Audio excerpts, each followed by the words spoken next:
We have now traveled to 24 of the 50 states while full-time RVing. We have relied on AT&T and Verizon as our data service provider for internet while we moved about the country. Today we will share overall which provider has been the clear winner in the service provided and what the future may hold for internet in RVing. I was stunned myself when I compiled all the stats that I have been doing over time, actually which service provider did win out. I would not have believed it a few years ago. The first thing I will say is I highly recommend having more than one internet service provider. I don't care what you're going with, because you're always going to get in spots where one doesn't work and another one will. So I think having that backup plan is always handy to have. The states that we are going to cover in this review you can see on this map here, and these are all the states that we have visited. I work as a computer programmer and I move around tons of data daily, so having a good, stable internet connection is vital to my daily job. I also do a lot of Zoom calls, and that requires a lot of upload speed in order to have a good connection and to be able to hear and see what the other people are doing. As many of you know, whether you're full-time or part-time RVing, you about have to have your own setup when you go to these campgrounds or you're out boondocking. Typically, any campground is not going to have a good Wi-Fi setup that you can count on for day-to-day use. And when you're out boondocking, you just never know what's going to be around or what's going to be available to be used. For us to get started, we have two AT&T cell phone lines that have 30 gigabytes of hotspot data. That is always kind of our last line if we need something. Hopefully our phone lines will hold out for us and we'll be able to use that, just in a pinch basically, because 30 gigabytes is not going to get you very far. As part of our overall setup, the first thing that we have is a cell booster, and I have done a full video review on that I will link up above, so you can go check that out. And that is probably one of the most important parts of my setup. It has been a real lifesaver in some of the places that we have been in. The second thing that we got, and what I consider our second provider, is our Verizon Jetpack. We use this in the areas where AT&T is not working well and I need something to work off of. That's when I plug the Jetpack directly into the computer and we use it. I also do always run the Jetpack at every campground or every location we're at, just to see how it would perform against AT&T. Again, on it, I do have lower data per month to use, so I do have to be careful, and I do truly dedicate that one only to work when needed. We also have the PepWave router system, which I've got a video that I did a complete setup and how I use it, and I'll link that up here as well. This is the main system that we use for our day-to-day use of internet for streaming TV and everything else. It has a total of 500 gigabytes per month on it, and it is also an AT&T SIM card.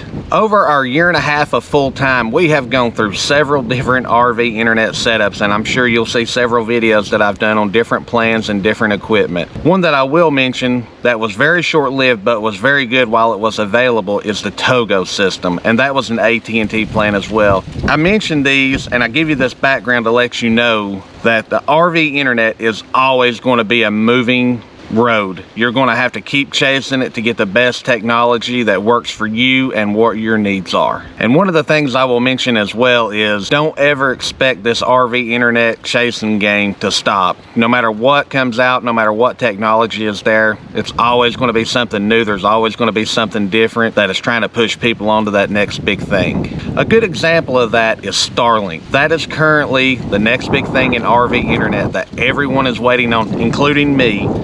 But again, I'm going to share out that something will come along after this that'll even be better than Starlink, because there's always that next thing in technology. That's just how technology works. While I do think Starlink will work to solve many RVer internet issues, I also think it will show that there will be new issues. A good example of this will be, and it's just like the satellite TV, you're going to have a direct line of sight to the sky for this to work. So if you're in a very highly treed state park, you're going to have trouble getting the internet. So even with Starlink, I'm going to say you always want that backup source, because I still think you're going to have some issues no matter what you get. It's just like home internet. It never works all the time. So you even need backup sources if you have a sticks and bricks home. I've always found that to be the case. Now, let's get on to the comparison of AT&T versus Verizon as it worked out for us as we traveled south to north and east to west and back around and back and forth through all these different states that we have been to. And I will say, I know many of you are going to look at this coverage map that I'm about to show, and you're going to say, well, that doesn't hold true for the area that you're in, and maybe one of the states that I've marked either blue or red, which will be AT&T or Verizon. And I'm doing this specific to the areas that we visited, to where we were and where I ran my test at. I know based on where different cell towers are located in a certain state, you may get killer Verizon and not good AT&T, or you may get good AT&T and no Verizon. So I fully understand that. So you know, in this review, keep that in mind. This is based on the specific areas that we hit and visited, but I did try to do a wide range of testing in each area if at all possible. And I will also say that I understand that there are other providers such as T-Mobile, Sprint, and there's so many more out there right now. These are the main two that I went with because I feel like these are the two front runners at this point in time. I know in a lot of areas that may be different as well, but you also can't afford to have, you know, 4, 5, 6 different providers. There's just that's just too hard of a hit on the wallet, and I surely can't keep up with that. So that's why I picked Verizon and AT&T, just because I did feel like they were the front runners, and overall those two would provide the best coverage throughout the whole entire nation.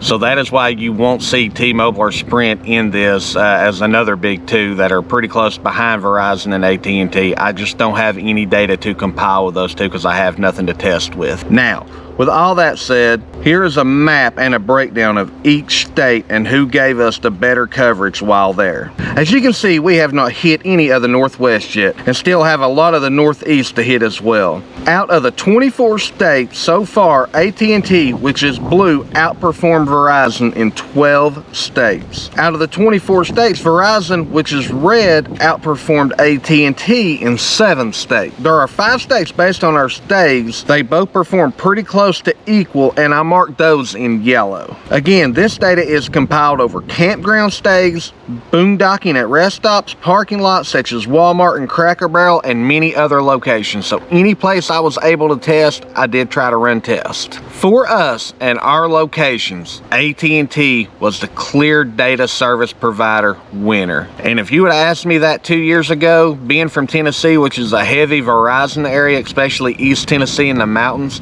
there's no way I would have agreed with that. So this was a huge surprise for me as we traveled. All that said, I do want to reiterate again, I think having more than one service provider is very important if you are truly reliant on the internet like I am. I think if you go with one, you're probably asking for trouble, and you're definitely going to get in spots where you're not going to have good signal and you're not going to have good internet and maybe even cell phone coverage. So that is something to keep in mind as you go through all this stuff. Leave me a comment down below letting me know what you think about this video, and also what you think about RV internet on the road. I don't care if you're full-time or part-time. This is something that everybody deals with. So I would enjoy hearing everybody's feedback and how you deal with this, what solutions you use. I know there are tons of others out there, so it's always good to kind of get all this stuff compiled into one location, and I'm always looking for better options to my setup as well. Let me know if you have any questions about any of the information on this video, and I really do hope that this information is helpful to others as you start your internet search. Thank you all so much for watching.